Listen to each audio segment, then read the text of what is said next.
ജീവൻ മുക്തി വിവേകം. 4-ാം അധ്യായം സ്വരൂപസിദ്ധി പ്രയോജന പ്രകരണം. ഓഡിയോ ബുക്ക് തുടരുന്നു. 4-ാം അധ്യായം ആരംഭം. സ്വരൂപസിദ്ധി പ്രയോജന പ്രകരണം. ജ്ഞാനരക്ഷ. എന്താണ് ഈ ജീവൻ മുക്തി? അതിനുള്ള പ്രമാണമെന്ത്? അതെങ്ങനെ നേടാം? ഈ 3 ചോദ്യങ്ങൾക്കും ഉത്തരം പറഞ്ഞു കഴിഞ്ഞു. ജീവൻ മുക്തി സിദ്ധിക്കുന്നത് കൊണ്ട് പ്രയോജനമെന്ത്? ഈ 4-ാമത്തെ ചോദ്യത്തിനാണ് ഇപ്പോൾ ഉത്തരം പറയാൻ ആരംഭിക്കുന്നത്. ജ്ഞാനരക്ഷ, തപസ്, വിസംവാദമില്ലായ്മ, ദുഃഖനാശം, സുഖാവിർഭാവം എന്നിങ്ങനെ 5 ജീവൻ മുക്തി പ്രയോജനം. വസ്തുബോധത്തെ തടവു കൂടാതെ നിലനിർത്തുന്നതാണ് ജ്ഞാനരക്ഷ. പ്രത്യക്ഷാനുഭവത്തിൽ തെളിഞ്ഞ വസ്തുബോധത്തിന് ഇനി എന്താണ് തടസ്സം? തടസ്സമില്ലെങ്കിൽ പിന്നെ അതിനെ വിശേഷിച്ചു രക്ഷിക്കേണ്ട ആവശ്യമെന്ത്? ജ്ഞാനമുണ്ടായാലും ജീവൻ മുക്തി വരാത്തിടത്തോളം ചിത്തത്തിന് പൂർണ്ണ വിശ്രാന്തി വരാതെ സംശയ വിപര്യങ്ങൾ ഇടവിട്ടു സംഭവിച്ചു എന്ന് വരാം. വസ്തുവിൻ്റെ ഉണ്മയെക്കുറിച്ച് ശങ്ക വരുന്നതാണ് സംശയം. വസ്തുവിനെ മറ്റൊന്നായി തെറ്റിദ്ധരിക്കുന്നതാണ് വിപര്യം.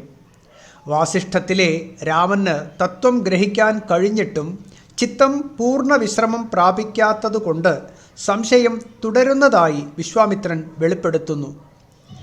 ജ്ഞാനികളിൽ മുമ്പനായ അല്ലയോ രാമ, നിനക്കിനി മറ്റൊന്നും തന്നെ അറിയാനില്ല.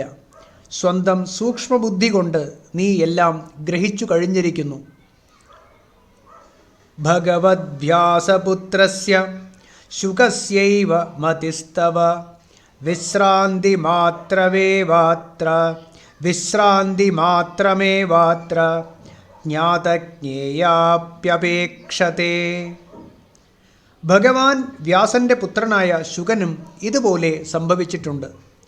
അറിയേണ്ടതറിഞ്ഞു എങ്കിലും നിന്റെ ചിത്തത്തിന് ഇനി പൂർണ്ണ വിശ്രമം വേണ്ടിയിരിക്കുന്നു. ശുകൻ ആദ്യം സ്വയം തന്നെ തത്വം എന്തെന്നറിഞ്ഞു. എങ്കിലും താൻ അറിഞ്ഞത് തന്നെയാണോ പൂർണ്ണ സത്യം എന്ന സംശയം തീർന്നു കിട്ടിയില്ല. തുടർന്ന് സംശയ നിവൃത്തിക്കായി പിതാവായ വ്യാസനെ സമീപിച്ചു.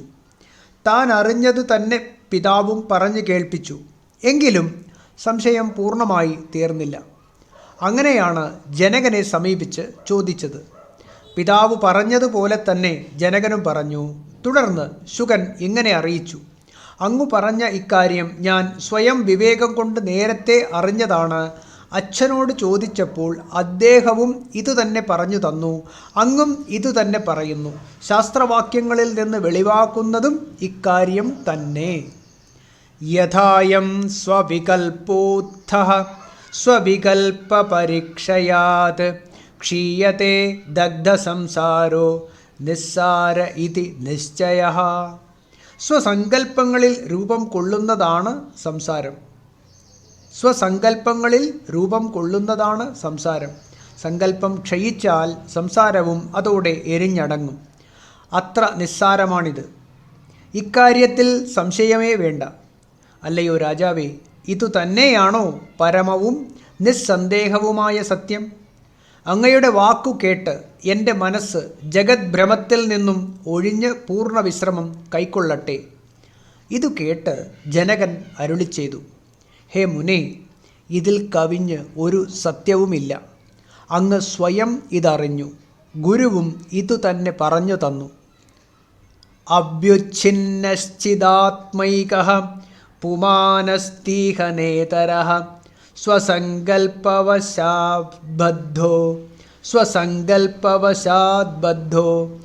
നിസ്സങ്കൽപ്പസ്തു മുച്യതേ. അഖണ്ഡവും ബോധസ്വരൂപവുമായ ഒരേ ഒരു സത്യമേ ഇവിടെയുള്ളൂ. മറ്റൊന്നും തന്നെയില്ല. ഒരുവൻ സ്വസങ്കല്പം കൊണ്ട് ബദ്ധനായി ഭവിക്കുന്നു. സങ്കല്പം പോയാൽ മുക്തനായിത്തീരുന്നു. മുനേ, അങ്ങ് ആത്മതത്വം സ്ഫുടമായി ഗ്രഹിച്ചു കഴിഞ്ഞിരിക്കുന്നു. എല്ലാ ലോകവിഷയങ്ങളിലും അങ്ങയ്ക്ക് വിരക്തിയും വന്നു കഴിഞ്ഞിരിക്കുന്നു. പ്രാപ്തം പ്രാപ്തവ്യമഖിലം ഭവതാ പൂർണ്ണചേതസ ന ദൃശ്യേ യതസേ ബ്രഹ്മൻ മുക്തസ്ത്വം ഭ്രാന്തിമുത്സൃജ. കിട്ടേണ്ടതെല്ലാം അങ്ങേക്ക് കിട്ടി. അങ്ങയുടെ ചിത്തം ഇപ്പോൾ പൂർണ്ണ സംതൃപ്തമാണ്. ലോകദൃശ്യങ്ങളിലൊന്നും അത് പറ്റിക്കൂടുന്നില്ല. അങ്ങ് മുക്തനാണ്. സംശയരൂപത്തിലുള്ള അല്പമായ ചിത്തചാഞ്ചല്യം കൂടി കൈവെടിയൂ. ജനകൻ്റെ വാക്കുകൾ കേട്ട് ശുകൻ്റെ മനസ്സ് പൂർണ്ണ വിശ്രമം കൈക്കൊണ്ടു. ആത്മസ്വരൂപമായ പരമസത്യത്തിൽ അതുറച്ചു നിന്നു. ഭയവും ശോകവും ക്ഷീണവും അദ്ദേഹത്തെ വിട്ടകന്നു. ആശകൾ അസ്തമിച്ചു. സംശയം പാടെ മാറി. അവിഛിന്നമായ സ്വരൂപ സമാധി നിലനിർത്താനായി അദ്ദേഹം മേരുശിഖരം പ്രാപിച്ചു. 10,000 വർഷം അവിടെ നിർവികൽപ്പ സമാധിയിൽ കഴിഞ്ഞുകൂടി. ഒടുവിൽ എണ്ണ വറ്റിയ ദീപം പോലെ പരമാത്മാവിൽ ഏകീഭവിക്കുകയും ചെയ്തു. അതുകൊണ്ട് തത്വജ്ഞാനമുണ്ടായാലും ചിത്തം പൂർണ്ണ വിശ്രമം പ്രാപിക്കാത്തിടത്തോളം ശുകനും രാമനുമെന്ന പോലെ സംശയം തുടരുന്നതാണ്. അജ്ഞാനമെന്ന പോലെ അത് ജീവൻ മുക്തിക്ക് തടസ്സമായും ഭവിക്കും. അതുകൊണ്ടാണ് ഭഗവാൻ ഇങ്ങനെ പറഞ്ഞിരിക്കുന്നത്: അജ്ഞശ്ചാശ്രദ്ധധാനശ്ച സംശയാത്മാ വിനശ്യതി നായം ലോകോസ്തി ന പരോ ന സുഖം സംശയാത്മനഃ. അജ്ഞാനിക്കും ശ്രദ്ധിക്കാൻ കൂട്ടാക്കാത്തവനും സംശയാത്മാവിനും ഈ ലോകത്ത് ഗതിയുണ്ടാകുന്നില്ല. സംശയാത്മാവിന് വിശേഷിച്ചും ഈ ലോകമില്ല, പരലോകമില്ല, സുഖവുമില്ല. തത്വം ഗ്രഹിക്കാതെ വിപരീത ഗ്രഹണത്തിൽ ഭ്രമിക്കുന്നതാണ് അശ്രദ്ധ. അജ്ഞാനവും വിപര്യവും മോക്ഷത്തെ മാത്രമേ തടയുന്നുള്ളൂ. സംശയമാകട്ടെ ഭോഗത്തിനും മോക്ഷത്തിനും ഒരുപോലെ തടസ്സമാണ്. അത് അന്യോന്യ വിരുദ്ധങ്ങളായ ആശയങ്ങളിൽ ചിത്തത്തെ സദാ അങ്ങോട്ടും ഇങ്ങോട്ടും ചലിപ്പിച്ചുകൊണ്ടേയിരിക്കുന്നു. ലോകസുഖങ്ങൾ അനുഭവിക്കാൻ തുടങ്ങുമ്പോൾ മോക്ഷമാണ് നല്ലതെന്ന് തോന്നിച്ച് തടസ്സമുണ്ടാക്കും. മോക്ഷമാർഗം പിന്തുടരാൻ നോക്കുമ്പോൾ ലോകസുഖമാണ് കേമമെന്ന് ഭ്രമിപ്പിച്ച് പിന്തിരിപ്പിക്കും. അതുകൊണ്ട് സംശയാത്മാവിന് ഒരിടത്തും അല്പം പോലും സുഖമില്ലെന്ന് ധരിച്ച് മുമുക്ഷു സംശയം സമ്പൂർണമായി ഒഴിവാക്കേണ്ടതാണ്. സംശയം സമ്പൂർണമായി ഒഴിവാക്കേണ്ടതാണ്. അതുകൊണ്ടാണ് ഛിദ്യന്തേ സർവസംശയാഃ, സകല സംശയങ്ങളും ഛേദിക്കപ്പെടുന്നു എന്ന് ശ്രുതിയും ഘോഷിച്ചിരിക്കുന്നത്. അശ്രദ്ധാരൂപത്തിലുള്ള വിപര്യയത്തിന് നിദാഘൻ്റെ കഥ ഉത്തമ ദൃഷ്ടാന്തമാണ്. ഗുരുവായ ഭൃഗു കാരുണ്യപൂർവം നിദാഘൻ്റെ ഭവനത്തിലെത്തി തത്വബോധം ഉപദേശിച്ച് മടങ്ങിപ്പോയി. ഉപദേശം വേണ്ട പോലെ ഗ്രഹിച്ചിട്ടും നിദാഘൻ വസ്തുതത്വം ശ്രദ്ധിക്കാതെ കർമ്മമാണ് പരമപുരുഷാർത്ഥ ഹേതുവെന്നു തീരുമാനിച്ച് പണ്ടേ പോലെ കർമാനുഷ്ഠാനത്തിൽ തന്നെ മുഴുകി. ഗുരുവാകട്ടെ ശിഷ്യൻ പരമപുരുഷാർത്ഥ ലാഭത്തിൽ നിന്നും ഭ്രംശിക്കാനിട വരരുത് എന്നു കരുതി കൃപയോടുകൂടി വീണ്ടും വന്നുപദേശിച്ചു. എന്നിട്ടും നിദാഘന് വിപര്യയ ബുദ്ധി പോയില്ല. മൂന്നാമതും ഗുരു വന്നെത്തി ഉപദേശിച്ചു. അതോടെ നിദാഘൻ്റെ മനസ്സ് വിപരീത ബുദ്ധി വെടിഞ്ഞ് വിശ്രാന്തി കൈവരിച്ചു. സംശയം വസ്തുഭാവനയെ തടയുന്നു. വിപര്യയം വിപരീത ഭാവനയ്ക്ക് കാരണമായും ഭവിക്കുന്നു. ഇവ രണ്ടും ചേർന്ന് തത്വജ്ഞാനത്തിൻ്റെ ഫലാനുഭവത്തെ തടയുന്നു. പരാശരോപ പുരാണത്തിൽ ഇക്കാര്യം വെളിപ്പെടുത്തിയിരിക്കുന്നു. അഗ്നി കത്തിക്കൊണ്ടിരിക്കുമ്പോൾ വിറകിനെ എരിച്ചു ചാമ്പലാക്കാനുള്ള അതിൻ്റെ ശക്തിയെ മണിമന്ത്ര ഔഷധങ്ങൾ കൊണ്ട് തടയാൻ കഴിയും. ജ്ഞാനാഗ്നിരപി സംജാതഃ പ്രദീപ്തഃ സുദൃഢോപി ച പ്രദഗ്ധ്യം നൈവ ശക്തഃ സ്യാത് പ്രതിബദ്ധസ്തു കൽമഷം. അതുപോലെ ജ്ഞാനാഗ്നി ഉദയം ചെയ്ത് നല്ലപോലെ ജ്വലിക്കുന്നു എന്നു തന്നെ ഇരിക്കട്ടെ. എന്നാലും പ്രതിബന്ധമുണ്ടെന്ന് വന്നാൽ അത് അജ്ഞാനമലത്തെ ദഹിപ്പിക്കുന്നതിന് ശക്തമല്ലാതായിത്തീരുന്നു. ഭാവന വിപരീത യാ ചാ സംഭാവനാശുക കുരുതേ പ്രതിബന്ധം സാ തത്വജ്ഞാനസ്യ നാപരം. അല്ലയോ ശുക, വിപരീത ഭാവന, അസംഭാവന എന്നിവ രണ്ടുമാണ് തത്വജ്ഞാന അനുഭവത്തിന് തടസ്സമുണ്ടാക്കുന്നവ. മറ്റൊന്നും തന്നെ അതിന് പ്രതിബന്ധമായി ഭവിക്കുന്നില്ല. അതിനാൽ ചിത്തത്തിന് പൂർണ്ണ വിശ്രാന്തി ഉണ്ടാകുന്നതുവരെ സംശയ വിപര്യങ്ങൾക്ക് ഇടമുണ്ടായി എന്ന് വരാം. അങ്ങനെ തത്വജ്ഞാന ഫലം തടയപ്പെട്ടേക്കാം. അതുകൊണ്ട് ഫലസംരക്ഷണത്തിനായി പൂർണ്ണ വിശ്രാന്തി രൂപത്തിലുള്ള ജീവൻ മുക്തി ആവശ്യമായി ഭവിക്കുന്നു. ചിത്തം പൂർണ്ണ വിശ്രാന്തി പ്രാപിച്ച ജീവൻ മുക്തൻ്റെ മനസ്സ് നശിച്ചു കഴിഞ്ഞിരിക്കുന്നതിനാൽ ജഗത് ഭ്രമം തന്നെ പാടെ ഒഴിഞ്ഞു മാറുന്നു. പിന്നെ സംശയ വിപര്യങ്ങൾക്ക് സ്ഥാനമെവിടെ? ജഗത് ഭ്രമം മാറിയ ബ്രഹ്മജ്ഞാനിക്ക് ദേഹകാര്യങ്ങൾ പോലും സ്വപ്രയത്നം കൂടാതെ പരമേശ്വര പ്രേരിതമായ പ്രാണവായുവിനാൽ വേണ്ട പോലെ നിറവേറ്റപ്പെടുന്നു. സ്വസ്ഥിതി പോലും വിസ്മരിക്കുന്ന ജീവൻ മുക്തൻ്റെ ശരീരത്തെ പ്രാണനാണ് യഥായോഗ്യം നയിക്കുന്നതെന്ന് ഛാന്തോക്യ ഉപനിഷത്തും വെളിപ്പെടുത്തിയിട്ടുണ്ട്. മറ്റു ജനങ്ങളുടെ സമീപത്തിരിക്കുന്ന സ്വശരീരത്തെ ജീവൻ മുക്തൻ മിക്കവാറും ഓർമ്മിക്കുന്നത് തന്നെയില്ല. അടുത്തിരിക്കുന്ന മറ്റുള്ളവർ ആ ശരീരത്തെ കാണുന്നുവെന്നേയുള്ളൂ. നിർമ്മനസ്കനായതുകൊണ്ട് ഇതെൻ്റെ ശരീരമാണെന്ന് പോലും ജീവൻ മുക്തൻ സ്മരിക്കുന്നില്ല. അഭ്യാസ പരിചയം കൊണ്ട് കുതിര, കാള തുടങ്ങിയ ജന്തുക്കൾ രഥാദി വാഹനങ്ങളെ സാരഥിയുടെ പ്രയത്നം കൂടാതെ തന്നെ വേണ്ട വഴിക്ക് വഹിച്ചു കൊണ്ടുപോകുന്നു. അതുപോലെ പരമേശ്വര പ്രേരിതമായ പ്രാണവായു ജീവൻ മുക്തൻ്റെ ദേഹത്തെ ജീവൻ്റെ പ്രയത്നമുണ്ടായാലും ഇല്ലെങ്കിലും യഥായോഗ്യം ലോകവ്യവഹാരങ്ങളിൽ നയിച്ചുകൊണ്ടേയിരിക്കുന്നു. ഭാഗവതം പറയുന്നത് നോക്കുക. ഒരു സിദ്ധൻ നശ്വരമായ ഈ ശരീരം ഇരുന്നാലും എണീറ്റു നടന്നാലും അതിനെ പ്രധാനമായി കാണുന്നില്ല. തൻ്റെ സ്വരൂപം ആത്മാവാണെന്ന് അദ്ദേഹം അറിഞ്ഞു കഴിഞ്ഞിരിക്കുന്നു. ദേഹം കർമ്മഗതിയിൽ വന്നു ചേർന്നതാണ്. കർമ്മഗതിയിൽ അതൊഴിഞ്ഞു മാറുകയും ചെയ്യും. മധുപാനമത്തൻ വസ്ത്രധാരണത്തിൽ അശ്രദ്ധനായിരിക്കുന്നത് പോലെയാണ് ജീവൻ മുക്തൻ ശരീരധാരണത്തിലും അശ്രദ്ധനായിരിക്കുന്നത്. ജീവൻ മുക്തൻ ഉറങ്ങി ഉണർന്നവനെപ്പോലെ അടുത്തിരിക്കുന്നവർ അറിയിച്ചാൽ മാത്രം ലോകാചാരങ്ങൾ യഥാവിധി അനുഷ്ഠിക്കുന്നു എന്ന് വസിഷ്ഠനും വെളിപ്പെടുത്തിയിട്ടുണ്ട്. സിദ്ധനൊന്നും കാണുന്നില്ല, ആചാരങ്ങൾ യഥാവിധി അനുഷ്ഠിക്കുകയും ചെയ്യുന്നു എന്ന് പറയുന്നത് പരസ്പര വിരുദ്ധമല്ലേ എന്ന് ശങ്കിച്ചുകൂടാ. ചിത്തവിശ്രാന്തിയുടെ താരതമ്യമനുസരിച്ചാണ് ഇത്തരം കാര്യങ്ങളിൽ വ്യവസ്ഥ. ആത്മക്രീഡനും ആത്മരതിയുമായി വർത്തിച്ചുകൊണ്ട് ദേഹകൃത്യങ്ങൾ അനുഷ്ഠിക്കുമ്പോൾ ബ്രഹ്മവിദ്വരിഷ്ഠനാണെന്ന് മുണ്ടകോപനിഷത്ത് പ്രഖ്യാപിക്കുന്നു. ഇവിടെ താരതമ്യമനുസരിച്ച് ജ്ഞാനികൾ 4 തരക്കാരാണ്: ബ്രഹ്മവിത്ത്, ബ്രഹ്മവിദ്വരൻ,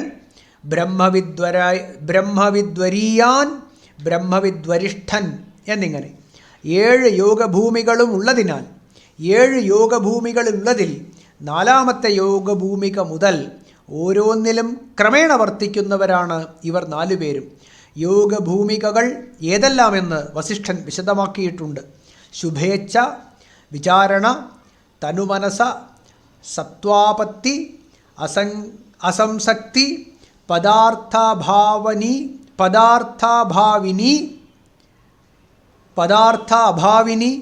തുര്യക. ഇവയാണ് 7 യോഗഭൂമികൾ. ഒരിക്കൽ കൂടി വായിക്കാം.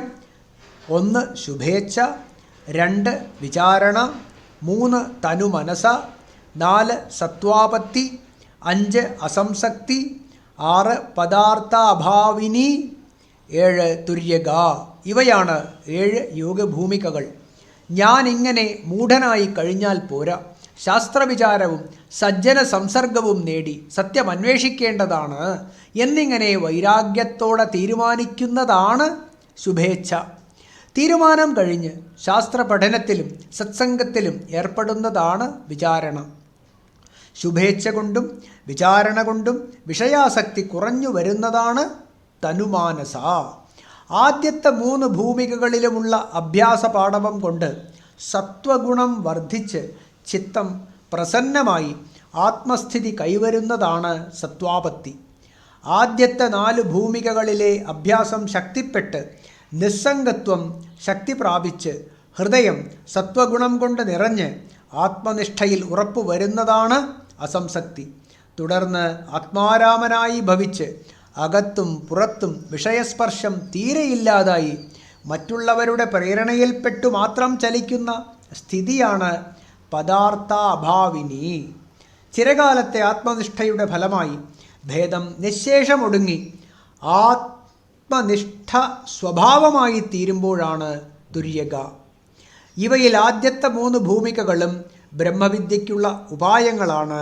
അവ വിദ്യയിൽ അന്തർഭവിക്കുന്നില്ല. ഈ 3 ഭൂമികകളിലും ഭേദബുദ്ധി വിട്ടുമാറാതെ തുടരുന്നു. അതുകൊണ്ട് ഇവയെ ജാഗ്രത്തെന്ന് വിളിക്കുന്നു. ജാഗ്രത്തിലെന്ന പോലെ ഇവിടെ ഭേദബുദ്ധിയോടെ ജഗത്ത് അനുഭവ വിഷയമാകുന്നു. തുടർന്ന് വേദാനതവാക്യ വിചാരം കൊണ്ട് ജീവബ്രഹ്മൈക്യ സാക്ഷാത്കാര രൂപത്തിൽ ഫലരൂപിണിയായ സത്വാപത്തി എന്ന 4ാം ഭൂമിക ആവിർഭവിക്കുന്നു. ഈ 4ാം ഭൂമികയിൽ സർവജഗത്തിനും പരമകാരണം ബ്രഹ്മമാണെന്നും അത് അദ്വിതീയമായ സത്യമാണെന്നും തെളിയുന്നു. ബ്രഹ്മത്തിൽ ആരോപിതമായിരിക്കുന്ന നാമരൂപമാത്രമായ ജഗത്ത് മിഥ്യയാണെന്നും ബോധ്യപ്പെടുന്നു. മുൻ പറഞ്ഞ ജാഗ്രത്തിനെ അപേക്ഷിച്ച് നോക്കുമ്പോൾ മുമുക്ഷുവിന് ഈ യോഗഭൂമിക സ്വപ്നമാണ്.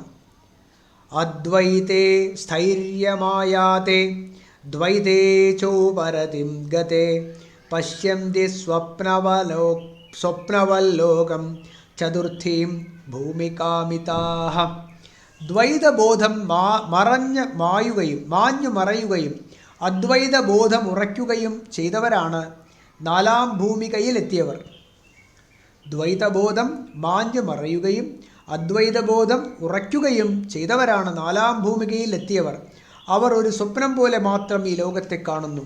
ശരത്കാലത്തിലെ മേഘഖണ്ഡമെന്ന പോലെ അവരുടെ ചിത്തം വേഗം ഉപശമിച്ച് അദ്വൈത സത്താ മാത്രമായി ഭവിക്കാൻ കഴിവുള്ളതായി വർത്തിക്കുന്നു.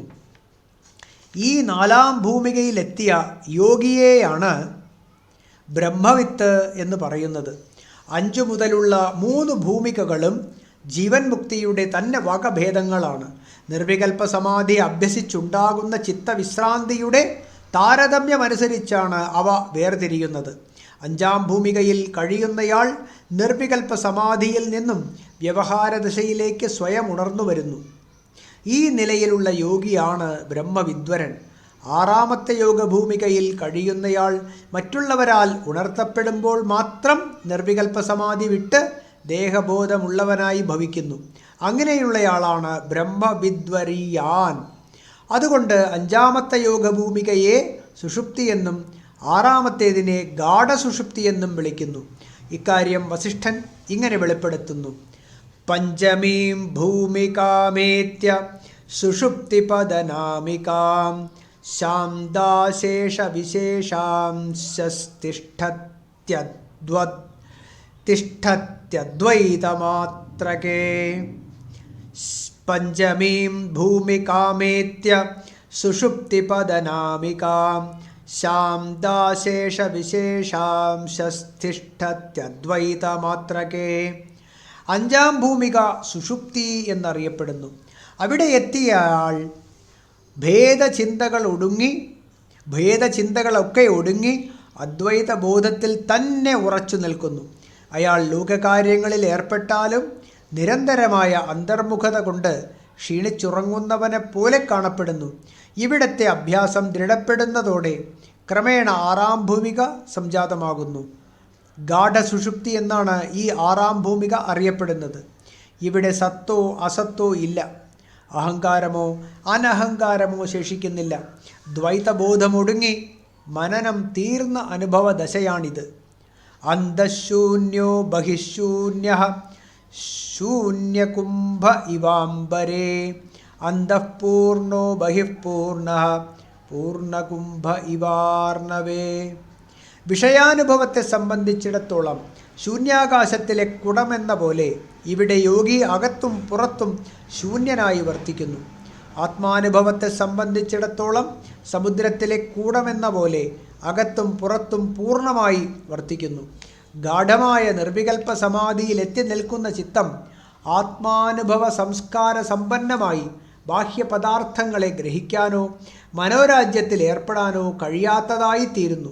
അങ്ങനെ ശൂന്യാകാശത്തിലെ കുടമെന്ന പോലെ അന്തർബഹിശൂന്യത്വം സംഭവിക്കുന്നു. സ്വയം പ്രകാശവും സച്ചിദാനന്ദൈകരസവുമായ ബ്രഹ്മത്തിൽ നിമഗ്നമായി പുറത്തും സർവത്ര ബ്രഹ്മനിഷ്ഠി കൈവരുന്നത് കൊണ്ട് സമുദ്രത്തിൽ വീണ് ജലം നിറഞ്ഞിരിക്കുന്ന കുംഭമെന്ന പോലെ അകത്തും പുറത്തും പൂർണ്ണമായി വർത്തിക്കുന്നു. തുരീയമെന്നും ഏഴാം ഭൂമികയിലെത്തി നിൽക്കുന്നയാൾ സ്വയമോ പരപ്രേരണ മൂലമോ ലോകവ്യവഹാരത്തിലേക്ക് മടങ്ങുന്നില്ല. മുൻ പറഞ്ഞ ഭാഗവത അഭിപ്രായം ഈ സിദ്ധനെ സംബന്ധിച്ചുള്ളതാണ്. അസംപ്രജ്ഞാത സമാധിയെക്കുറിച്ച് വിവരിക്കുന്ന യോഗശാസ്ത്രങ്ങളെല്ലാം ഇവിടെ പര്യവസാനിക്കുന്നു. ഇവിടെ എത്തിയ ആളാണ് ബ്രഹ്മവിദ്വരിഷ്ഠൻ. ചുരുക്കത്തിൽ 5, 6, 7 എന്നീ ഭൂമികയിൽ എത്തി നിൽക്കുന്ന ബ്രഹ്മവിദ്വര വരീയ വരിഷ്ഠന്മാരാണ് ജീവൻ മുക്തന്മാർ. ഇവിടെ ദ്വൈതഭാവം ശേഷിക്കുന്നില്ല. അതുകൊണ്ട് സംശയ വിപര്യങ്ങൾക്ക് പ്രസക്തിയുമില്ല. അങ്ങനെ തത്വജ്ഞാനം തടസ്സം കൂടാതെ സുരക്ഷിതമായി ഭവിക്കുന്നു. ഈ ജ്ഞാനരക്ഷയാണ് ജീവൻ മുക്തിയുടെ ഒന്നാമത്തെ പ്രയോജനം. തപസ് ഓഡിയോ ബുക്ക് തുടരുന്നതാണ്.